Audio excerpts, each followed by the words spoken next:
हम डिस्कस करेंगे 30 जनवरी से बनने वाले करंट अफेयर्स के सभी इंपॉर्टेंट क्वेश्चंस। आज का दिन बहुत खास है क्योंकि आज शहीद दिवस भी है और कल संसद में इकोनॉमिक सर्वे भी पेश किया गया है, तो डेटा बहुत सारा है। प्रीवियस क्लास यानी कल का क्विक रिवीजन कर लेते हैं। इकोनॉमिक सर्वे 2025-26 के अनुसार अगले साल FY27 भारत की जीडीपी ग्रोथ 6.8% से 7.2% रहने का अनुमान है। भारत में अब कुल 96 रामसर साइट्स हो गई हैं, नई जुड़ी हैं राजस्थान की सिलीसेट झील और छत्तीसगढ़ का कोपरा जलाशय। फ्रांस की संसद ने 15 साल से कम उम्र के बच्चों के लिए सोशल मीडिया बैन करने वाले विधेयक को मंजूरी दी है। सुभाष चंद्र बोस आपदा प्रबंधन पुरस्कार व्यक्तिगत कर्नल सीता अशोक शेल्के को मिला है। पंजाब पुलिस ने गैंगस्टरों के खिलाफ ऑपरेशन प्रहार शुरू किया है। तो ये था कल का लेखा जोखा। अब शुरू करते हैं आज 30 जनवरी का डीप एनालिसिस। Q1, हर साल 30 जनवरी को शहीद दिवस किस महान विभूति की पुण्यतिथि के रूप में मनाया जाता है? A. Bhagat Singh, B. Mahatma Gandhi, C. Subhash Chandra Bose, D. Indira Gandhi.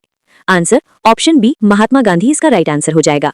आज ही के दिन यानी 30 जनवरी 1948 को नाथूराम गोडसे ने महात्मा गांधी की गोली मारकर हत्या कर दी थी।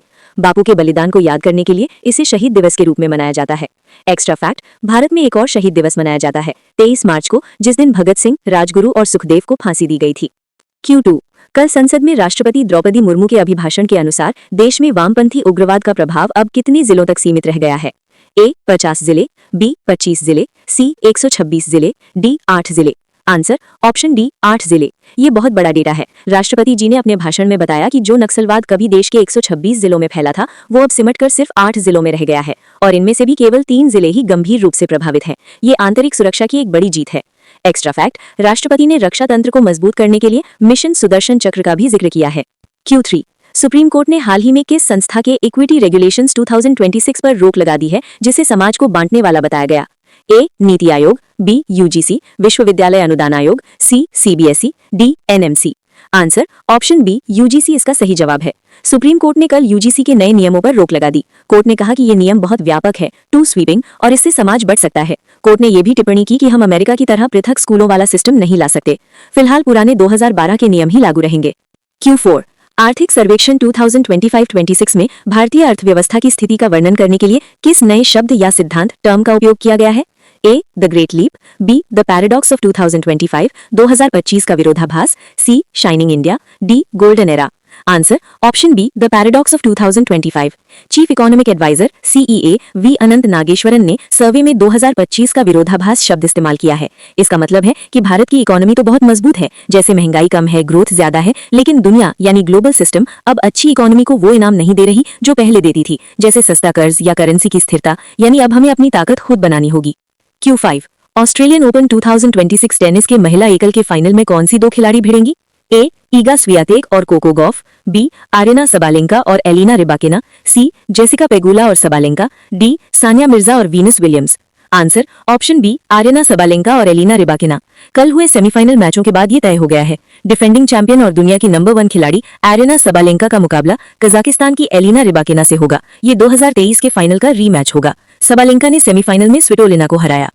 Q6, प्रधानमंत्री नरेंद्र मोदी ने भारत और किस संगठन के बीच हुए मुक्त व्यापार समझौते FTA को मदर ऑफ ऑल डील्स कहा है? A. ASEAN, B. यूरोपीय संघ, C. खाड़ी सहयोग परिषद, D. अफ्रीकी संघ।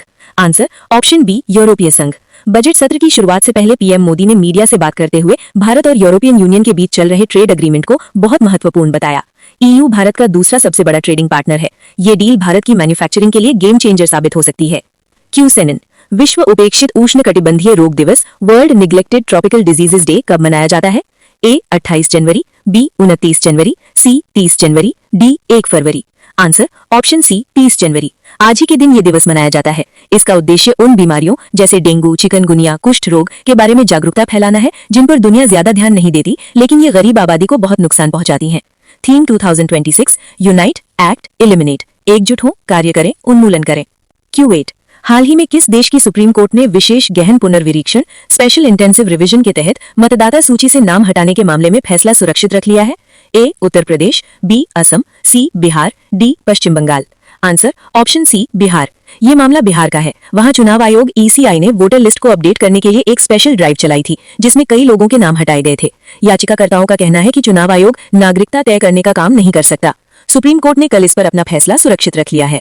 Q9, भारत सरकार के मिशन सुदर्शन चक्र का संबंध मुख्य रूप से किस क्षेत्र से है? ए रेलवे सुरक्षा, बी रक्षा और सीमा सुरक्षा डिफेंस, सी चक्रवात चेतावनी, डी अंतरिक्ष मलबे की सफाई। आंसर ऑप्शन बी रक्षा और सीमा सुरक्षा। राष्ट्रपति जी ने अपने अभिभाषण में इसका जिक्र किया। इसका उद्देश्य हमारी सीमाओं पर निगरानी तंत्र को मजबूत करना और दुश्मन के खतरों का तुरंत जवाब देने के लिए सेना को आधुनिक बनाना है। Q10 आर्थिक सर्वेक्षण 2025-26 के अनुसार वित्त वर्ष 2025-26 में भारत की खुदरा मुद्रास्फीति दर घटकर कितनी रहने का अनुमान है? ए 6.5%, बी 5.4%, सी 4.5%, डी 2.0%। आंसर 2.0% दिसंबर तिमाही के आधार पर। सर्वे में बताया गया है कि महंगाई को नियंत्रित कर लिया गया है। दिसंबर 2025 में ये घटकर 1.3% रह गई थी और पूरे साल के लिए औसत लगभग 2% रहने की उम्मीद है, जो आरबीआई के 4% के लक्ष्य से भी कम है। ये आम आदमी के लिए राहत की बात है। कल मैंने आपसे पूछा था ऑस्ट्रेलियन ओपन के सेमीफाइनल में जोकोविच का मुकाबला किस डिफेंडिंग चैंपियन से होगा? आंसर सही जवाब था जेनिक सिनर। आज 30 जनवरी को यह महामुकाबला होने वाला है। आज का सवाल यानी क्वेश्चन ऑफ द डे, क्यू हलवा रस्म जो बजट प्रक्रिया का हिस्सा है पारंपरिक रूप से दिल्ली में किस इमारत के बेसमेंट में आयोजित की जाती है? हिंट यहीं पर बजट की प्रिंटिंग प्रेस भी स्थित है। ए राष्ट्रपति भवन, बी संसद भवन, C north block, D south block. इसका आंसर आप कमेंट बॉक्स में बताएंगे। अगर आपको ये डीप रिसर्च वाली क्लास पसंद आई हो तो लाइक जरूर करें। मिलेंगे कल बजट से ठीक पहले वाली क्लास में। जय हिंद।